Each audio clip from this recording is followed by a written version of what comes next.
City post में आपका स्वागत है। मैं हूं आपके साथ में अनामिका।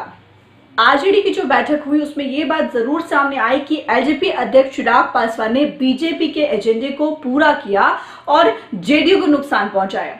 वहीं इस बैठक में यह भी बात उठी कि कांग्रेस का जो हाल हुआ है उससे अब बीजेपी का विकल्प बनने की उम्मीद जो है वो पूरी तरीके से छोड़ देनी चाहिए, क्योंकि कांग्रेस का अब शायद अस्तित्व भी बिहार में खतरे में पड़ गया है। सत्ता की दहलीज तक आते आते बीजेपी आरजेडी जो है वो कहीं ना कहीं चूक गए। हार की समीक्षा में आरजेडी जुट गया है। शुक्रवार को यानी कि कल नेता प्रतिपक्ष तेजस्वी यादव ने हार चुके उम्मीदवारों के साथ में एक बैठक की। पूर्व सीएम राबड़ी देवी के सरकारी आवास 10 सर्कुलर रोड में हुई इस बैठक में प्रदेश आरजेडी अध्यक्ष जगदानंद सिंह भी मौजूद रहे। तो हार के कारणों पर मंथन चल रहा है कि आखिर क्या वजह रही। वाकई में वोट तो काफी मिले लेकिन फिर भी पार्टी हार गई। इस चुनाव में पार्टी 144 सीटों पर चुनाव लड़ी थी।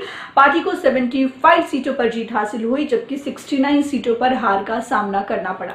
इन सीटों पर पार्टी को किन कार्डों से पराजय यानी कि हार का सामना करना पड़ा, इसी को लेकर के आरजेडी ने समीक्षा की। खास करके वैसी सीटें जहां मामूली अंतर से पार्टी को हार मिली। आखिर किन सिचुएशन में पार्टी को कम वोटों से हारना पड़ा, इस पर काफी ज्यादा विमर्श हुआ। तेजस्वी ने हार के कारणों का निदान करने की बात कही ताकि फ्यूचर में पार्टी का जो प्रदर्शन हो वो और बेहतर हो सके। आरजेडी के वरिष्ठ नेता पूर्व मंत्री शिवानंद तिवारी ने कहा कि इस चुनाव को कई बातों के लिए इतिहास में दर्ज किया जाएगा। सबसे पहले ये कि तेजस्वी यादव का अप्रत्याशित रूप से एक मजबूत नेता के रूप में उभर कर सामने आना। वाकई में इस बात से कोई डिनाई नहीं कर सकता कि तेजस्वी यादव एक मजबूत नेता बनकर सामने आए इस चुनाव में। 3 महीने पहले तक लोग ये मानकर चल रहे थे कि तेजस्वी यादव नीतीश कुमार के नेतृत्व वाले गठबंधन के मुकाबले खड़े भी नहीं हो पाएंगे, लेकिन जिस तरीके से तेजस्वी ने चुनाव का अभियान चलाया उनसे जो उनकी एक नई छवि वो है वो सामने उभर करके आई लोगों के सामने में। हालांकि मेहनत उन्होंने काफी की, दैट हम लोग को इसको जरूर अप्रिशिएट तो जरूर सब लोग कर रहे हैं।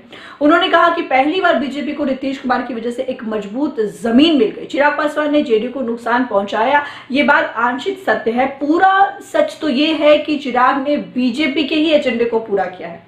हकीकत है कि नीतीश कुमार का वोट तो बीजेपी को मिला, पर बीजेपी का जो वोट है वो नीतीश के बदले चिराग के उम्मीदवारों को मिल गया। पीएम या फिर जेपी नड्डा ने एक बार भी नहीं कहा कि चिराग के उम्मीदवार को वोट देने वाले बीजेपी और नरेंद्र मोदी के विरोधी हैं। कांग्रेस का जो हाल हुआ उसके बारे में तो शायद बात भी करना अजीब होगा, क्योंकि उससे अब बीजेपी का विकल्प बनने की उम्मीद पूरी तरीके से छोड़ देनी चाहिए। गैर बीजेपी राज्यों के मुख्यमंत्रियों के बीच समन्वय कर एक राष्ट्रीय विकल्प बनाने की दिशा में प्रयास किया जाना चाहिए। फिलहाल इस खबर में इतना ही। अनामिका को दीजिए इजाजत। नमस्कार।